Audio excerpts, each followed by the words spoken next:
Ik ben blij dat we deze 8e Wrotteren weer met volle plezier volbracht hebben.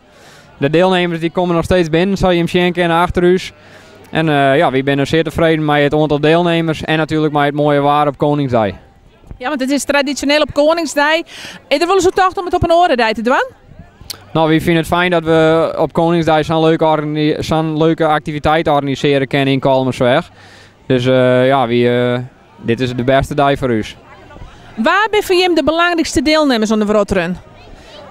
Deelnemers uit de buurt. We doen dit vooral om de leefbaarheid in het dorp te verheugen.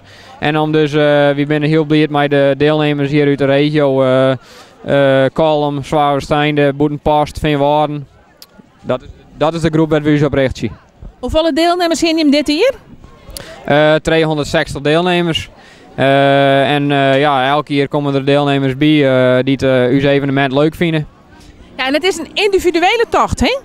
Ja, en voor de jongere deelnemers is er de mogelijkheid dat de ouders hun helpen. Dus dat ze onder begeleiding het parcours volbrengen. Hoeveel hindernissen hebben je dit hier? Ongeveer een 30 hindernissen. En er zitten ook hindernissen bij die het wat zwitter winnen als voor het hier. En daarmee hebben we de wedstrijdrenners ook bekoren kent.